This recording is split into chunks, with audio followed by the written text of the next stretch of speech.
हाँ हाँ 89694 फिर भी 2 लोग बचते हैं। हाँ सर, प्रशांत को मैं कॉल कर रहा हूँ। प्रशांत देखा है बचा हुआ 00463।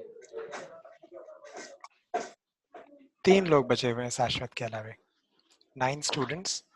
I see 5 of you are online. Saswat would be 6th, and then 3 more. So one would be Saurabh Parmar. Then there are 2 more. Sir, one is Prashant Oja. What about him? Sir, his phone is switched off. Prashant Oja. Okay.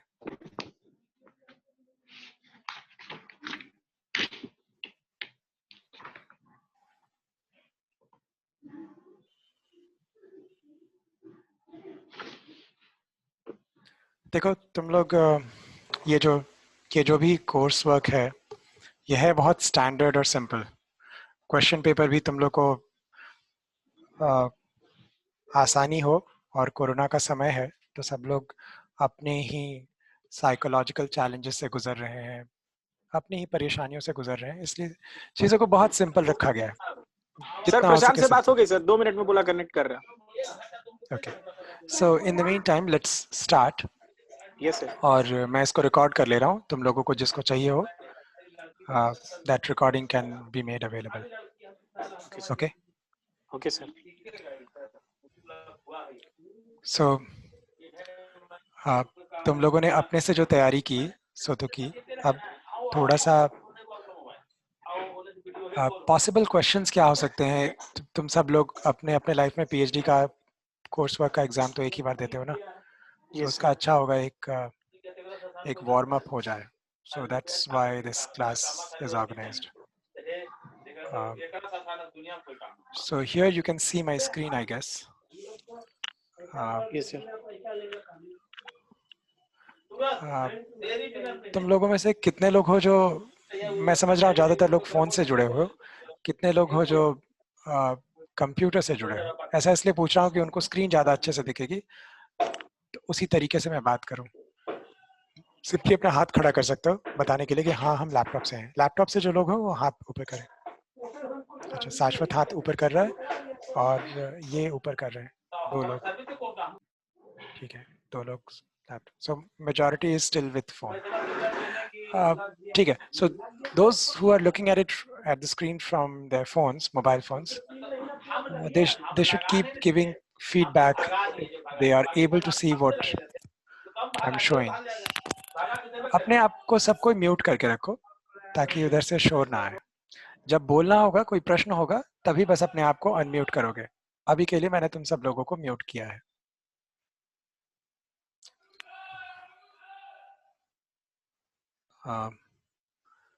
सो ये तुम लोगों के द्वारा भरा हुआ सारा information है PhD students का, और I hope to continuously interact all of you, and I hope all of you will pass the PhD coursework exam, and we'll be able to do some research in the department.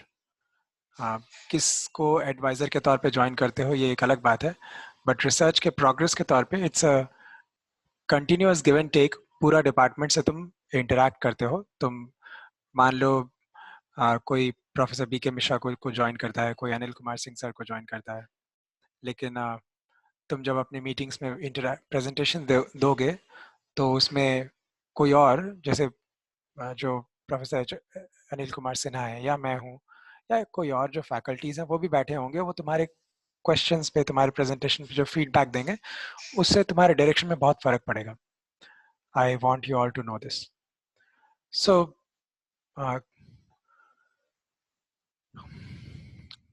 हम लोगों के 2 paper हैं।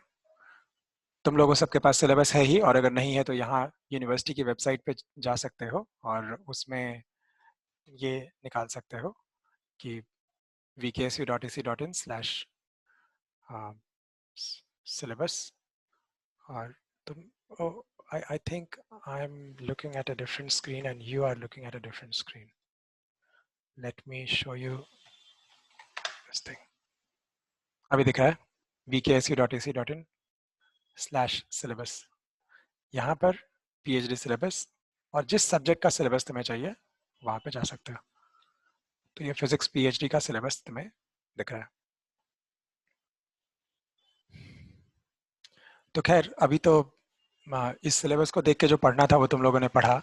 अब अभी समय आया है थोड़ा ज़्यादा फोकस्ड करने का। तो मैं चाहता हूँ आज से कल के बीच में तुम लोग इस पेपर को, पेपर 1 जिसका परीक्षा कल है, क्यों कैन समबडी वेरीफाई? प्रशांत ओझा, मुकेश कुमार, जो लोग अब तक नहीं बोले उनमें से कोई बोलो। कल पेपर 1 का एग्जाम है ना, पेपर 2 का तो नहीं?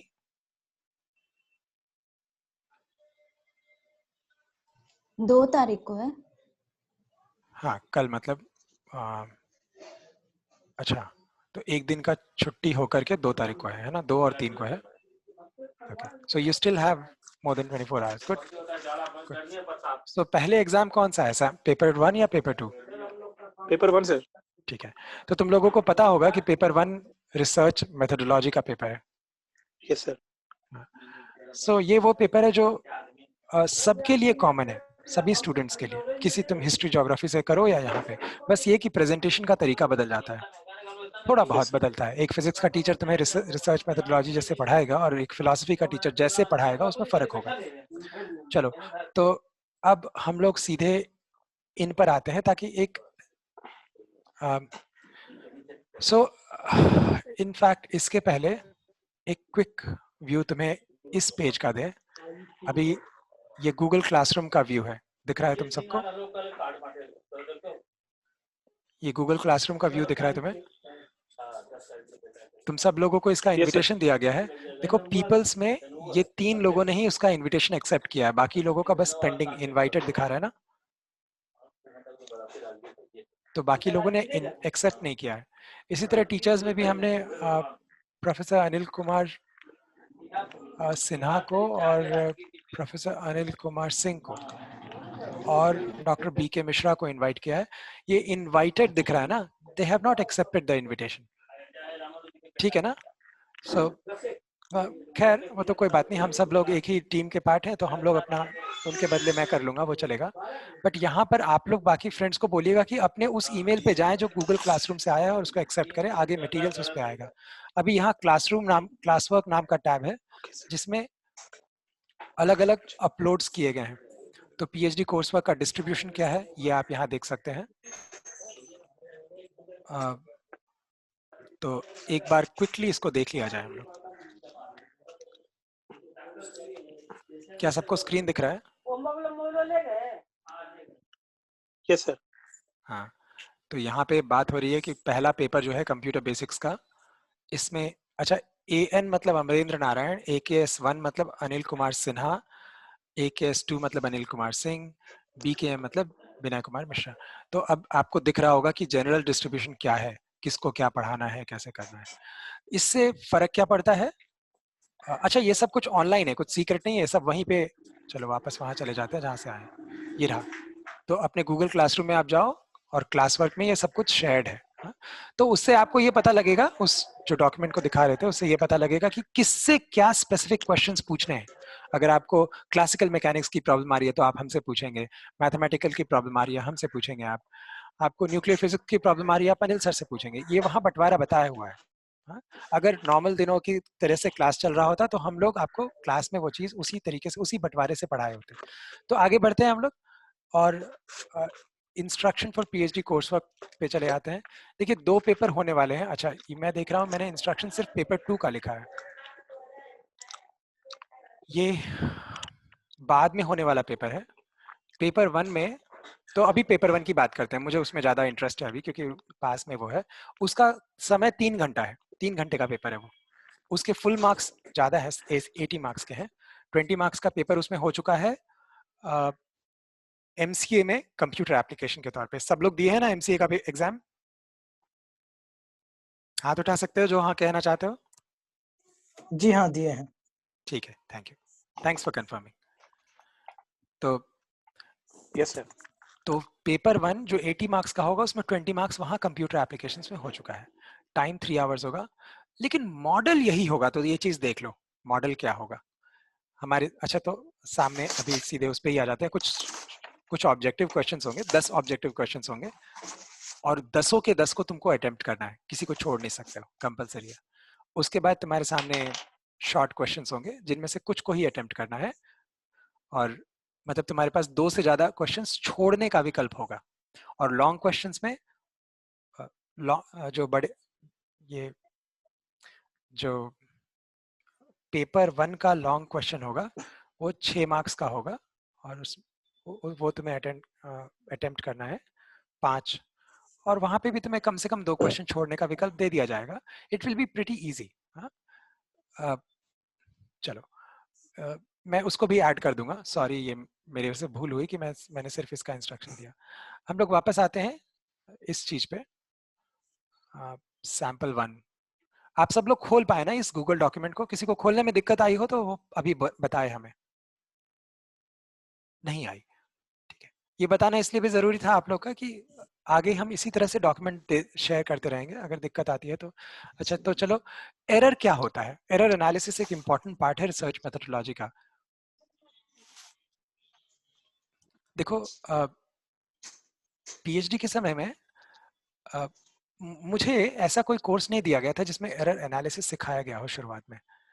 वहां पे मजाक होते हुए देखते थे कभी कभी कि जब फिजिसिस्ट्स जो फिजिक्स में पारंगत थे, जो हमारे सीनियर्स थे, हमारे साथी थे, हमारे हम लोगों के बीच में थे, वो लोग मजाक बनाते थे इंजीनियर्स का। जब उधर से बात होती थी, हम लोग लैब में है, कुछ डिस्कस कर रहे हैं मैटर, और कभी बात हुई कि इलेक्ट्रॉन का स्पीड क्या है, मोमेंटम क्या है, तो अगर मोमेंटम किसी एक यूनिट में, जीईवी में हम लोग बात करते थे, तो वो बोलते थे 1.208। हाँ, जैसे कोई दोस्त बात कर रहा है, इंजीनियर है जो, वो बोलता था 1.208 मोमेंटम ऑफ इलेक्ट्रॉन। लेकिन जब यही, तो इस बात को लेके मजाक उड़ाते थे उनका लोग, इंजीनियर्स का। मुझे समझ में नहीं आता था कि ये मजाक क्यों उड़ा रहे हैं। फिर बाद में पता लगा कि ये फिजिसिस्ट का, उन लोगों का जो हमारे सीनियर से सुने कि ये तरीका है कि वो जो भी बोलते हैं उसमें ये बताते हैं कि ये कितना सच है। सुनाई पड़ रहा है ना सबको? ये एज्यूम कर लेना कि जो हम बोल रहे हैं पूरी तरह सही है, ये एक भूल है, और ये भूल करना अलाउड है इंजीनियर के लिए, क्योंकि उसका एक फ्रेमवर्क सेट है कि इतना ही परफेक्ट होना है आपको, है ना? जैसे तुम ब्रिज बना रहे हो तो उसको इतना टन वजन लेना है, बस हो गया, उससे ज्यादा लेना ही नहीं है, ये बात क्लियर है कहीं पर। लेकिन when it comes to physicists, हम लोग, एक minute, I'll just need 10 seconds.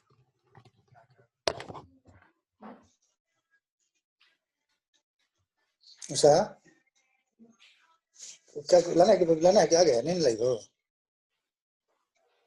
हैं हैं अरे पता नहीं थे क्लास शुरू होगा ऑनलाइन हम लोग का। तो जब हम फिजिसिस्ट के तौर पे बात करते हैं तो हमारे लिए बताना बहुत जरूरी होता है कि हम जो बोल रहे हैं वो कितना सही है।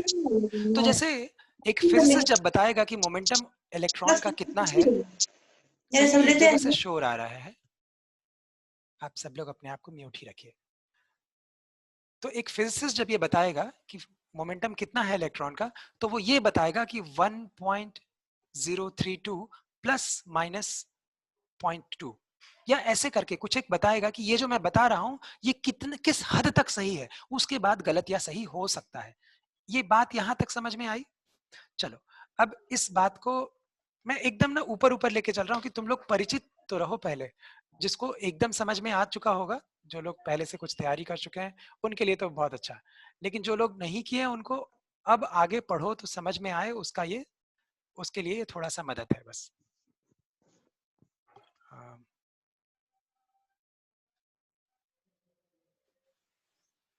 मैं यहाँ दिखाना चाहता हूँ तुम लोग को एक व्हाइट बोर्ड जिसमें कुछ लिख सकूं।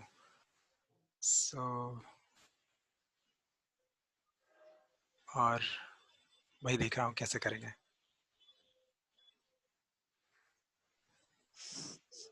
शायद वर्ड शेयर करके।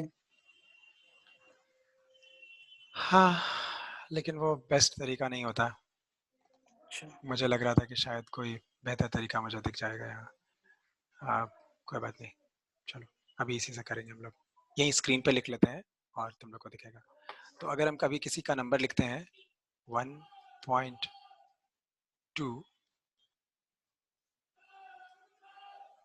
और किसी और कोई और मेजर करता है, मान लो मनीष ने मेजर किया, उसको किसी चीज की लंबाई मिली 1.2 मीटर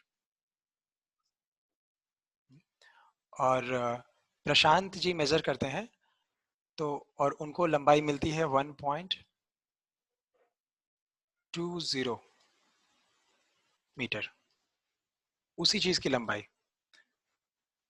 इन दोनों में डिफरेंस क्या है? ये दोनों मेजरमेंट है एक ही चीज का, क्या डिफरेंस है? तुम लोग कोई अपने आप को अनम्यूट करके जवाब दे सकते हो। सर सिग्निफिकेंट फिगर का डिफरेंस है। हाँ, बहुत अच्छा Priyavrat. Yes sir. Right side में जो लिखा है वो उसमें सिग्निफिकेंट डिजिट ज्यादा है, तो क्या एक्यूरेसी ज्यादा फर्क? है, इसमें एक्यूरेसी ज्यादा है। इसमें। बहुत अच्छी बात, बहुत अच्छा वर्ड तुम लोग बोले। इसका मतलब मुझे लग रहा है कि शायद मुझे इतना तो देखो इस बारे में जिस संदर्भ में ये उत्तर दिए हो तुम लोग, दो वर्ड होते हैं, एक होता है प्रिसिशन और एक्यूरेसी। हाँ, तो मुझे लिखने की जरूरत भी नहीं है, मैं बस शुरुआत के वर्ड्स लिख देता हूँ। दो वर्ड्स होते हैं, प्रिसिशन और एक्यूरेसी। ये दोनों का मतलब थोड़ा सा शिफ्टेड होता है। प्रिसिशन क्या होता है?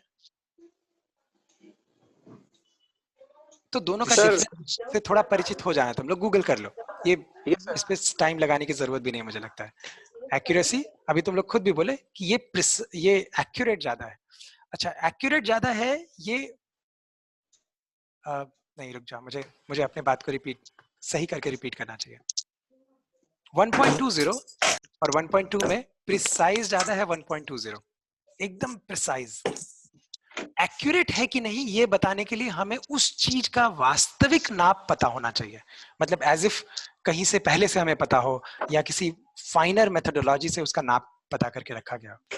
या फिर होता है ना कि हमें पता है कि इलेक्ट्रोमैग्नेटिक वेव का स्पीड ये है और हमने मेजर किया तो इतना आया। तो एक्यूरेसी के जो एक्यूरेट है उससे कितने पास हैं हम, दैट इज उसके लिए वर्ड इस्तेमाल करते हैं एक्यूरेट, कितना एक्यूरेसी है उसके अंदर। और प्रिसिशन कितना है, तो देखो ये बारीक ज्यादा है, इसमें सिग्निफिकेंट डिजिट ज्यादा है तो ये प्रिसाइज ज्यादा है। इसका मतलब कि ये लेफ्ट वाला मेजरमेंट करने वाले को इतना पता है कि 1 मीटर और 20 सेंटीमीटर, 0.2 मीटर का वही मतलब है ना, 1 मीटर और 20 सेंटीमीटर मतलब, और उसके बाद का 20 सेंटीमीटर के आसपास होगा। ठीक है, 2 के बाद ये 1 हो सकता है, 2 के बाद यहाँ 1.2 के बाद ये क्या है यहाँ, इसके बारे में किसी को पता नहीं है, समझे? यहाँ पर इस वाले मेजरमेंट में, वेयर इस वाले मेजरमेंट में, सेकंड मेजरमेंट में उसको पता है कि 2 के बाद 0 है, 2 के बाद 1 नहीं है। बात समझ में आ रही है ना? ये बात का डिफरेंस है। चलो, तो अब इसी में एरर और कितने प्रकार के एरर होते हैं ये सब का विकिपीडिया पढ़ लो, और बहुत सिंपल लेवल पे टाइप 1 एरर, टाइप 2 एरर क्या होता है ये सब आता है। उसमें कुछ ह्यूमन एरर होता है, कुछ एनालिटिकल एरर होता है, कुछ सिस्टमैटिक एरर होता है, कुछ स्टैटिस्टिकल एरर होता है। एक बार पढ़ना इसको। हाँ, अभी फर्स्ट क्लास जो दे रहे हैं, अब चूंकि कल भी हम लोग एक और क्लास ले सकते हैं, मुझे दिख रहा है कि कल एग्जाम नहीं है तुम लोग का, तो कल एक और क्लास ले लेंगे और तुम लोग ये पढ़ोगे, उसमें जो दिक्कत आएगी वो फिर डिस्कस करेंगे हम लोग। तो अभी बस परिचय करते जाते हैं, आगे बढ़ते हैं। विच स्टेटमेंट, सेकंड क्वेश्चन कर रहे हैं अभी। Which statement about random sampling is true? Sample का मतलब समझ में आता है ना? सैंपल का मतलब कि मैंने क्या उठाया। तुम्हारे पापा गेहूं खरीदने गए दुकान पर और दुकान वाले ने कहा ये 50 रुपए किलो या 60 रुपए किलो और वो 70 रुपए किलो, तो क्या करते हैं, वो बोरे में हाथ डालते हैं, मुट्ठी में थोड़ा सा निकालते हैं, है ना, और उसको देखते हैं कि कैसा है ये, राइट? ये जो मुट्ठी में उठा ये सैंपल था। ये सैंपल झूठा हो सकता है कि ऊपर जो मुट्ठी में दिखा है तुम्हें गेहूं वो ज्यादा अच्छा हो लेकिन अंदर बोरे में खराब हो, ये हो सकता है। नॉनदलेस अगर वो सेम चीज है तो उसको सैंपल बोलते हैं, मतलब जितना कंकर इस एक मुट्ठी में मिला उसी अनुपात में कंकर पूरे बोरे में होगा, ऐसा मान सकते हैं। इस चीज को सैंपल बोलते हैं। अब सैंपल की जैसे ही बात किए, स्वाभाविक दिख रहा होगा कि एक रैंडम सैंपल वर्ड होगा। अभी जो मैंने उदाहरण दिया, मान लो कि बोरा सच में उसमें ऊपर कुछ अलग मिलावट नहीं किया गया है, नीचे अलग मिलावट नहीं किया गया, ऑनेस्ट है, उसमें बोरा में जो है सो सब जगह एक ही है, तब तुमने जो ऊपर से उठाया वो रैंडम सैंपल था। तब वो रैंडम था। हाँ, अगर तुम लोग कभी सच में खदान वगैरह में जाओगे तो वहां देखोगे सडनली ऐसे कुछ चक्कू जैसा होता है जिसको बोरे में ऐसे घुसाते हैं और बाहर निकालते हैं, सडनली कहीं से भी डाल देते हैं, उसमें रैंडम सैम्पलिंग होती है। तो रैंडम सैंपल का मतलब समझ में आया, सेंस मिला क्या? ठीक है, तुम लोग कुछ बताना चाहते हो क्या कि उत्तर क्या होगा? अच्छा, मैंने स्पेलिंग थोड़ी गलती कर दी है।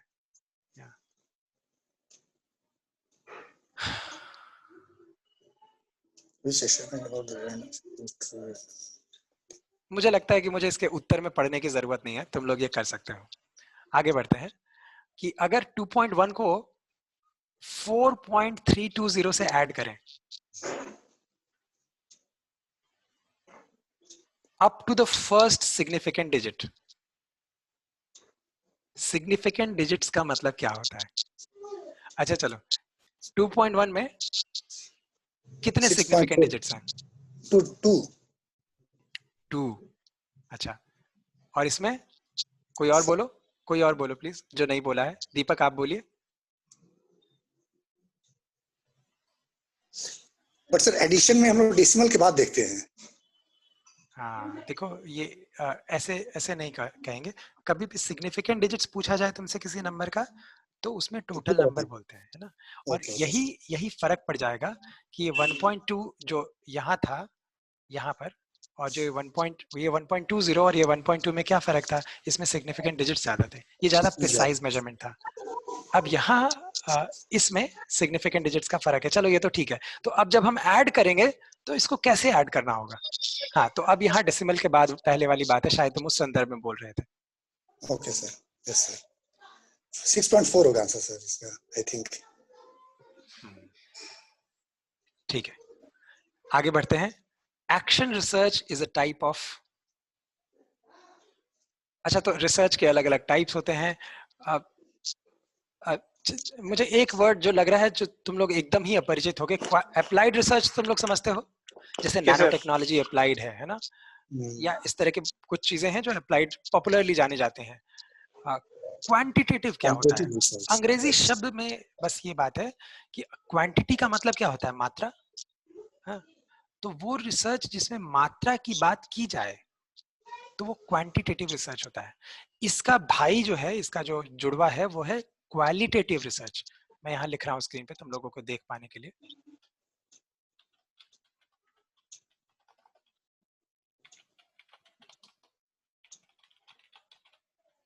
देख रहे हो, ये एक अलग विकल्प है, ये एक अलग विकल्प है, ये अलग विकल्प है। तो क्वालिटेटिव रिसर्च क्या होता है? जिसमें बस क्वालिटी की बात हो। दोनों में डिफरेंस देखो। एक फिजिक्स का रिसर्च टिपिकली जिस तरह से होता है उसमें हम लोग कहते हैं कि हमने मैग्नीशियम का मैग्नेटिक परमिएबिलिटी को मेजर किया अंडर दीज सर्कमस्टांसेस, इतने टेम्परेचर पे, इतने प्रेशर पे, एटसेट्रा। तो उसकी ये मैग्नेटिक परमिएबिलिटी आई इन सम यूनिट्स 2.4। ये तुमने एक क्वांटिटी, एक नंबर दिया ना, ये है क्वांटिटेटिव रिसर्च की भाषा। और क्वालिटेटिव रिसर्च की भाषा क्या है? फिलॉसफी में चले आते, वैसे दोनों में क्वांटिटेटिव और क्वालिटेटिव होता है, हाँ, लेकिन मैं आसान एग्जांपल उठाने के लिए ऐसा कर रहा हूँ कि अब फिलॉसफी की एक थीसिस की बात करें, वहां पे ये होगा कि मान लो ये एक टॉपिक है रिसर्च का कि कैसे किसी व्यक्ति के अंदर का कॉम्पैशन, करुणा, उसको हिंसा करने पे बाध्य कर सकता है। समझो इस बात को कि हिंसा एक बुरे प्रकार की चीज हम समझते हैं और करुणा एक अच्छे प्रकार की चीज हम समझते हैं। हम सबके मन में यही धारणा है ना, समाज की यही धारणा है। लेकिन इस पे रिसर्च होते हैं कि कैसे कोई करुणा की बात करते हुए हिंसा कर सकता है। तुम देखते होगे ऐसे कुछ लोग धर्म में भी करते हैं कि ये सोच करके कि कहीं वो व्यक्ति नरक में ना चला जाए, इसलिए हम उसको जबरदस्ती ही सही, उसके साथ थोड़ा उसको मारपीट के ही सही, उसको ऐसे नहीं वैसे कर लेते हैं। देख रहे हो, मन में बात करुणा की होती करके हिंसा तक आते हैं। ये अब इस पे जो रिसर्च होता है ना, पूरा डिटेल एनालिसिस होता है, वो क्वालिटेटिव रिसर्च हो गया। दोनों में फर्क समझ में आ गया ना? मुझे लगता है बस शब्द का फर्क था। फिलहाल के लिए मैं ये जो लिखा था मैंने वो हटा रहा हूँ। हाइपोथेसिस क्या होता है? assumption, ठीक है, एजम्पशन सही। कौन बोल रहे हैं? मुकेश बोले क्या? Yes sir. हाँ, अच्छा देखिए मुकेश, बहुत अच्छी बात है, आप बोल रहे हैं, आपने अच्छी तैयारी किया है। मैं चाहता हूँ सब लोग बोले। अच्छा, कोई एक व्यक्ति है जिन्होंने अपने नाम की जगह 112 डाल दिया है? मुझे एक बार के लिए अपना नाम बता दीजिए। आप अपना नाम बता दीजिए।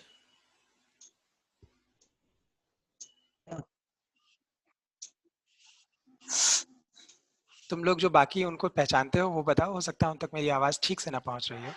सर उनका नाम आनंद कुमार जी है। अच्छा, ठीक है। हाँ, नेटवर्क की थोड़ी प्रॉब्लम लग रही है। ठीक है, तो मैंने नाम कर दिया वो आनंद। हाँ, सो हम चाहते हैं कि बाकी लोग भी बोले, जैसे आनंद जी अभी तक नहीं बोले हैं, दीपक शर्मा अभी तक नहीं बोले हैं। तो चलिए, हाइपोथेसिस की बात कर रहे थे। तो हाइपोथेसिस एजम्पशन तो है, लेकिन रिसर्च की भाषा में हम लोग एजम्पशन वर्ड क्यों नहीं बोलते हैं, हाइपोथेसिस क्यों बोलते हैं? शाश्वत, तुम कुछ बोलना चाहोगे? अभी तक नहीं कहे हो कुछ।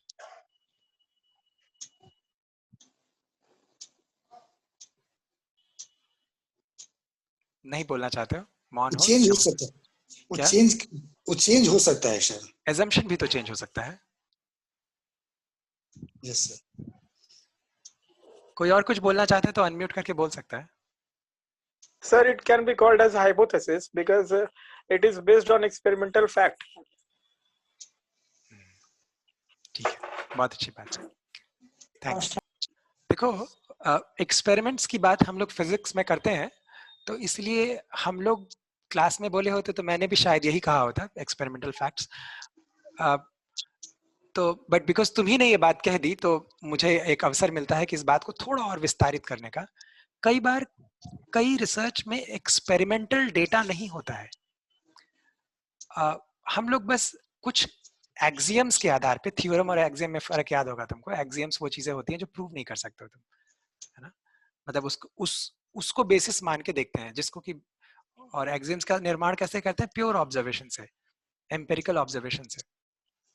तो कोई एक चीज जो एक कंसेप्शन के आधार पे हमने निर्माण किया, वो ये हो सकता है कि हम कैसे, जब न्यूटन्स लॉ सॉल्व करते हैं तो हम कहते हैं ना कि फ्रिक्शन नहीं है। शुरुआत में जब तुम 9th क्लास में सीखे थे न्यूटन्स लॉ, या 10th में जब सीखे, तो ऐसे किए ना कि फ्रिक्शन नहीं है, एकदम आइडियल वर्ल्ड में हम कैलकुलेट करते थे सब कुछ। और देखो कि अगर शुरुआत में ही हम सब कुछ लेकर के सॉल्व करने लग जाते तो क्या हम आज यहाँ पहुंच पाते? नहीं ना। तो ये अच्छा तरीका था ना।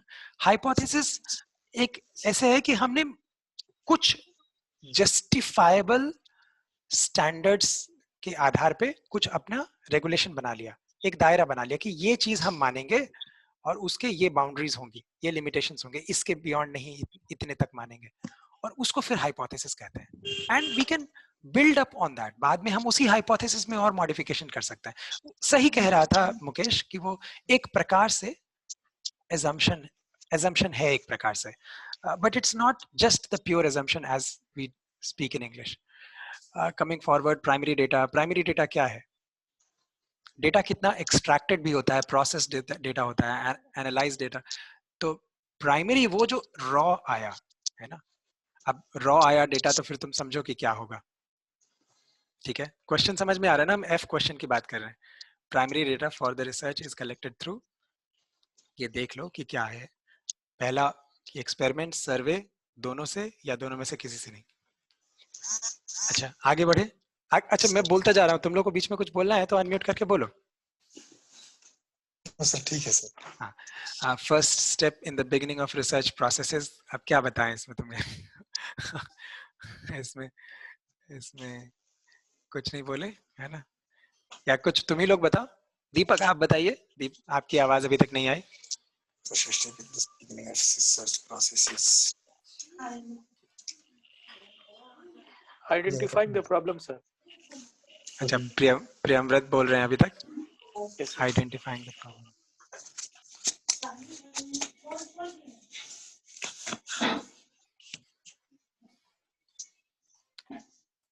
तो सब लोग साथ में है ना? देखो, जैसे रिसर्च वर्क जो होता है उसमें लिटरेचर रिव्यू करते हैं। बाहर से सुनोगे तो कोई स्टूडेंट जब ज्वाइन करता है तो सबसे पहले कहेगा लिटरेचर रिव्यू कर रहे हैं, लेकिन लिटरेचर रिव्यू किस चीज का कर रहे हो तुम? किसी पर्टिकुलर प्रॉब्लम के लिए? किसी एक प्रॉब्लम के बारे में ना, कोई एक टॉपिक ढूंढते हैं, उसके बारे में बात करते हैं। ठीक है, चलो आगे बढ़ते हैं। एक बार गूगल करना इन सब टॉपिक्स को। हाँ, मैं बायस नहीं करना चाहता हूँ, तुम लोग को आंसर नहीं दे सकता हूँ सब चीज़ों का। Which of the following is not a part of research analytical skills? Not, देखो इस तरह के क्वेश्चंस आए तो कुछ वर्ड्स पे ध्यान देना, ऐसा ना हो कि तुम इसका उल्टा का उत्तर दे दो।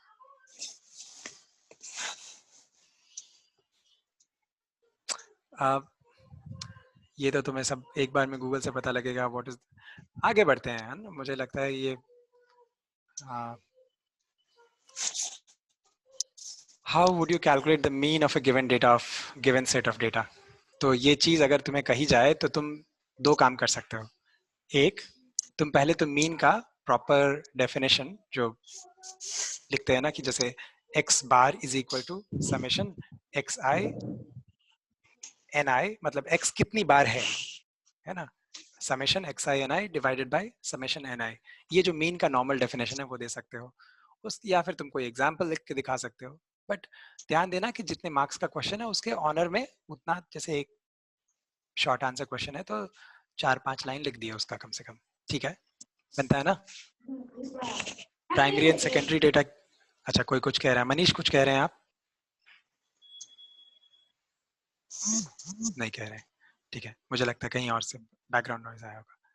प्राइमरी और सेकेंडरी डेटा, इसमें प्लेजरिज्म एंड सेल्फ प्लेजरिज्म, मुझे नहीं लगता इसमें कोई दिक्कत होगी। सेल्फ प्लेजरिज्म हो सकता है एक बार में गूगल से आपको समझ में ना आए। तो प्लेजरिज्म ये होता है कि आपने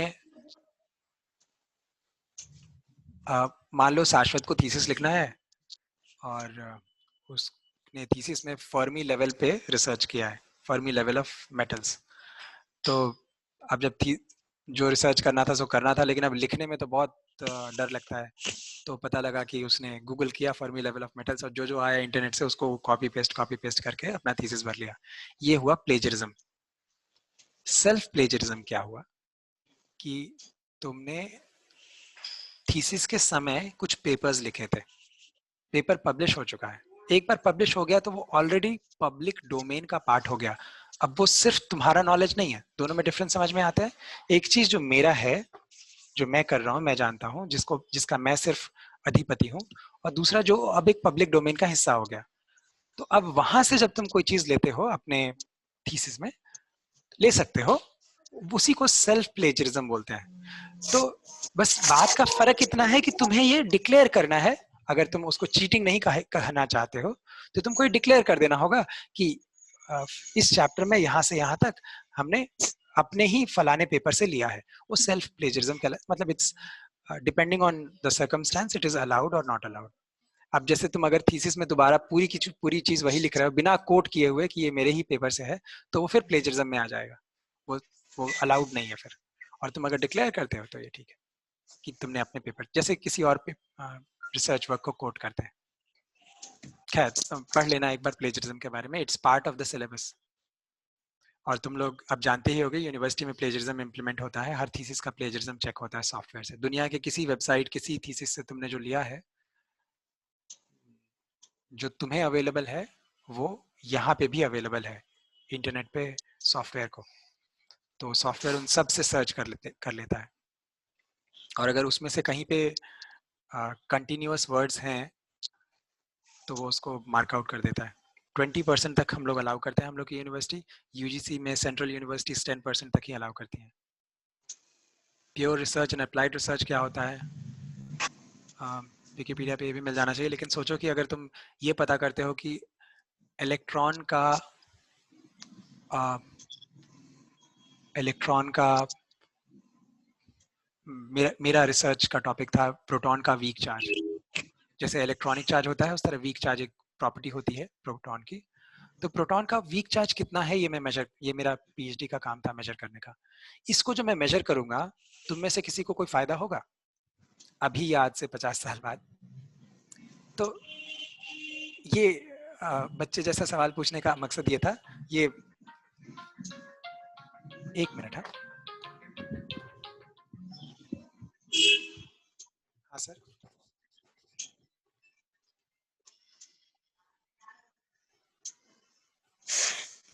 जी जी सर, आपके साथ है।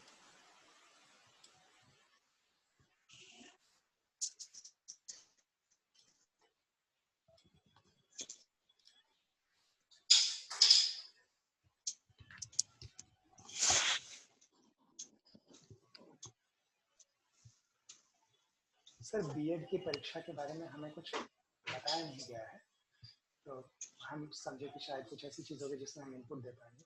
आप अब ये पता लग रहा है कि आप ये पूछ रहे हैं कि हम लोग का जो नॉन अंकों का जो डब्बा बना है उसमें हम लोग कैसे इसको डाल पाएंगे, ये दिक्कत आ रही है ना। तो हमारे पास 8 अंक है, रजिस्ट्रेशन नंबर सर 9 अंक का होता है हमारी यूनिवर्सिटी में ना।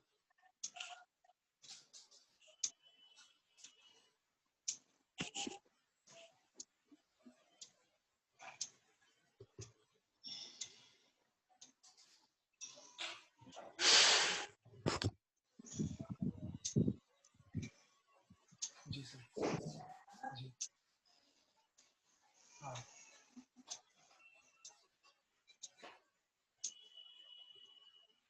सर, उसका इंतजाम हो जाएगा। रोल नंबर तो परीक्षा के समय दिया जाता है, तो रोल नंबर तो उसका वही होगा जो इस परीक्षा के समय उसको दिया जा रहा है, वो 12 डिजिट का दे देते हैं, तो वो यूनिक रहेगा, हम सबको आइडेंटिफाई कर लेंगे। हमको तो एक चीज़ भी मिल जाएगा तो कंप्यूटर OMR रीडर उसको समझ लेगा।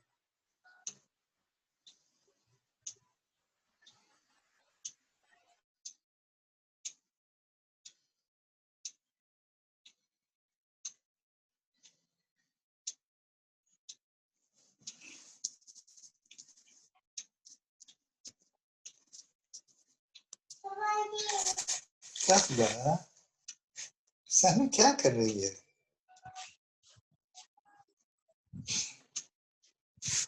सानू पढ़ेगी?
I am sorry for this. Vice chancellor sir का फ़ोन था, लेना ज़रूरी था। जो इतना बड़ा इंस्टीट्यूशन चला रहा है उसको वो फ्रीडम देना होगा कि वो जब चाहे तो उनके उनके पास हम लोग अवेलेबल हो। तो हम लोग कहाँ तक बात किए थे? Please somebody remind me, somebody please remind me, कहाँ तक हम लोग गए थे? सर शॉर्ट क्वेश्चन डिस्कस कर रहे थे।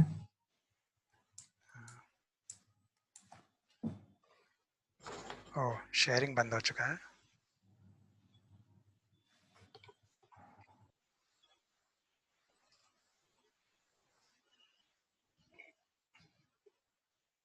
हम लोग प्योर एंड अप्लाइड रिसर्च की बात कर चुके थे क्या? स्टैटिस्टिकल डिस्ट्रीब्यूशंस क्या होता है? क्या होता है स्टैटिस्टिकल डिस्ट्रीब्यूशन? तुम लोग बाइनोमियल डिस्ट्रीब्यूशन जानते हो? बाइनोमियल, गॉसियन, पॉइजन, ये डिस्ट्रीब्यूशन जानते हो?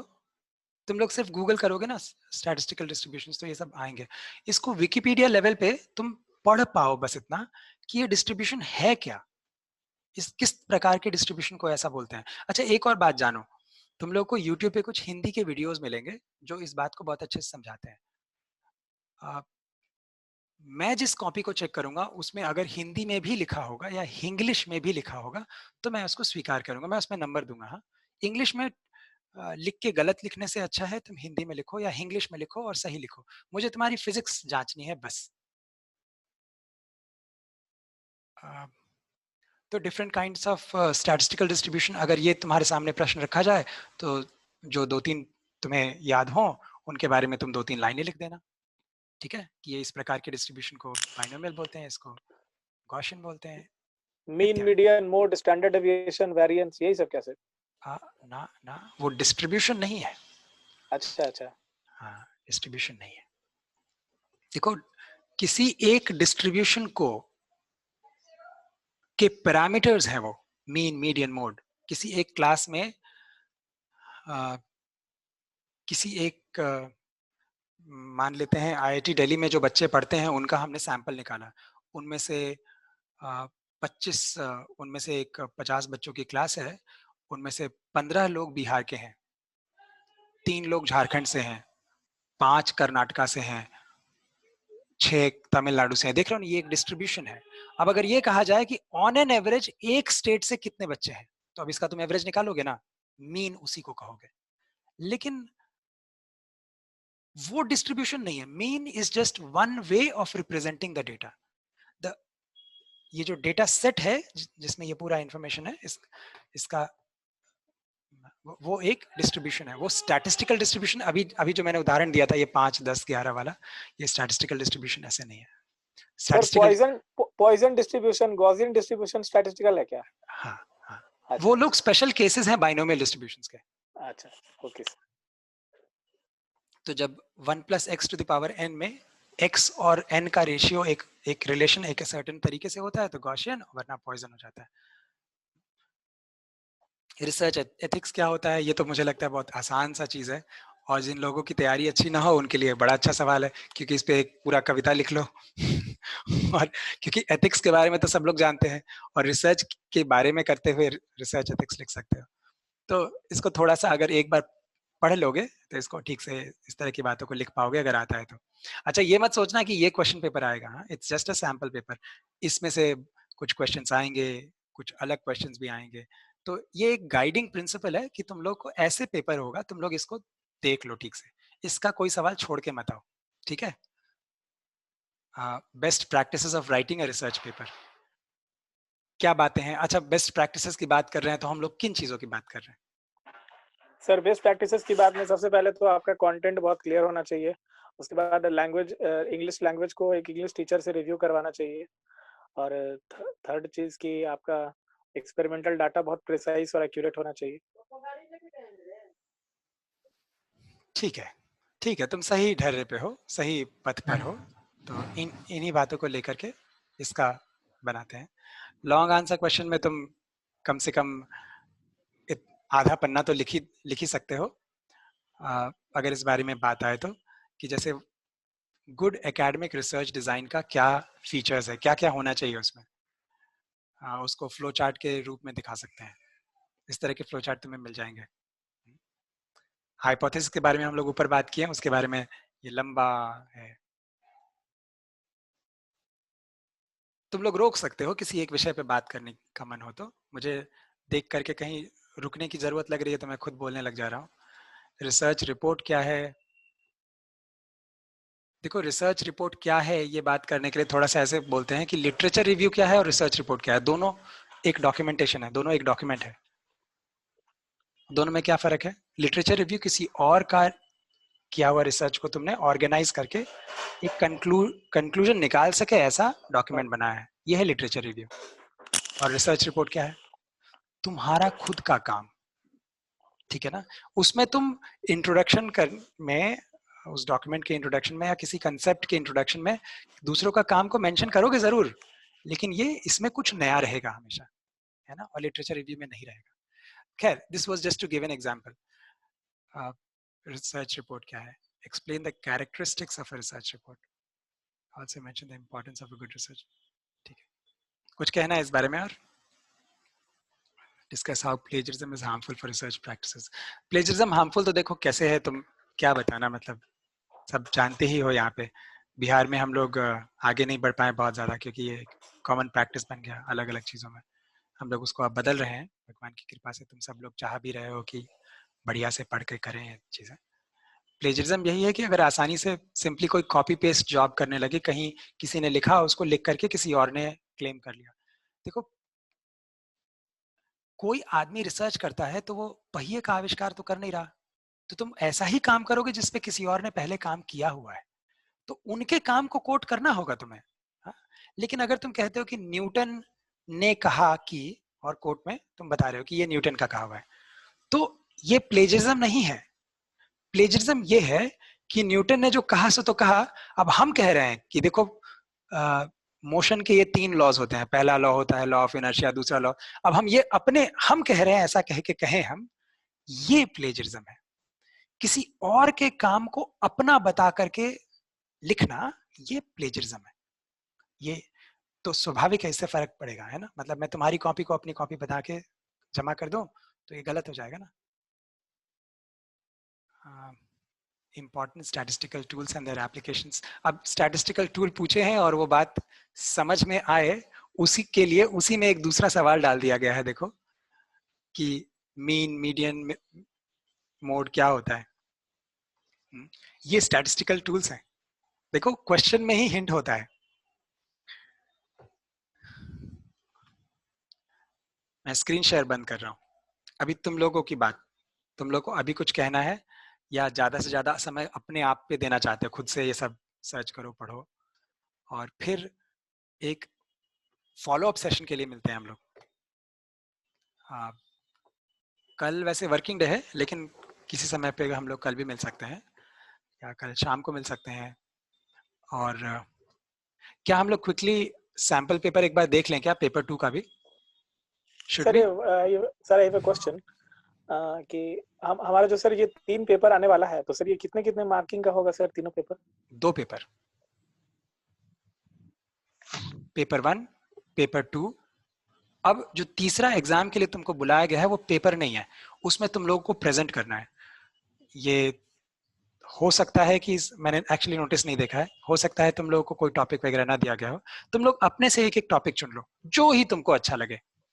किसी को लगता है कि उसको कंडेंस मैटर फिजिक्स में रिसर्च करना है, किसी को लगता है वो नैनो टेक्नोलॉजी में रिसर्च करता है, किसी को लगता है वो क्वांटम फिजिक्स में करेगा। जिसको जो टॉपिक ठीक लगे, रिसर्च तुम जो करोगे तो करोगे, जो मेरा कहने का मतलब जो तुम्हें अच्छा लगे वो टॉपिक उठाओ और उस पे एक प्रेजेंटेशन बनाओ, एक टॉपिक उठा करके। किसी को मान लो क्वांटम मैकेनिक्स अच्छा लगता है तो उसने कॉन्जुगेट वेरिएबल्स पे एक बना लिया, या WKV अप्रोक्सीमेशंस पे बना लिया, या कुछ नहीं तुम बहुत आसान बनाना चाहते हो तो particle in a square well, होता है ना, स्क्वायर वेल में अगर कोई पार्टिकल फंसा है तो कैसे बिहेव करेगा उसके बारे में एक एक आयाम को डिस्कस करना। ये एकदम MSc फर्स्ट लेवल का है। और खुद से शक्तिमान बनने की जरूरत नहीं है, तुम किसी फैकल्टी से मदद ले सकते हो। एक पावर पॉइंट प्रेजेंटेशन बनाओ और वो प्रेजेंटेशन दो, सब लोग बनाओ। और बहुत देखो तुम्हें कंप्यूटर का काम कितना अच्छे से आता है तो देखना नहीं है उस प्रेजेंटेशन में, बस ये देखना है कि ठीक है तुम एक प्रेजेंटेशन बना के दे पा रहे हो क्या, फिजिक्स की बात कर पा रहे हो क्या वहाँ। तो वो 40 नंबर का 40 नंबर उसके लिए है जो प्रेजेंटेशन के लिए बुलाया गया ना, प्रेजेंटेशन एंड वाइवा वॉसी। तो तुम अपने मन का एक टॉपिक उसको थोड़ा पढ़ के रखना और उसके लिए प्रेजेंटेशन बना के रखना। वो पेपर मतलब कोई रिटन एग्जाम नहीं है, ठीक है। और कोई बात कहना चाहते हैं कोई? जो लोग नहीं बोले हैं वो प्लीज बोलिए कुछ। सर सेकंड पेपर भी डिस्कस कर लें। देखो तुम लोग का मर्जी है, तुम लोग अभी करना चाहते हो, अभी से 1 घंटे बाद करना चाहते हो, क्योंकि ऐसा ना हो कि तुम लोग हमें कहो कि प्रताड़ित कर दिए एक साथ बुला के 1.5 घंटे की क्लास में।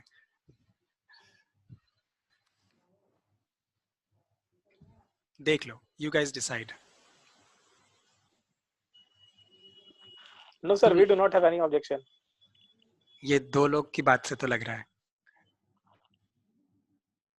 चलो एक काम करते हैं, let's just quickly see it, but I do want you all to come back. इस रिकॉर्डिंग को यहाँ खत्म करते हैं।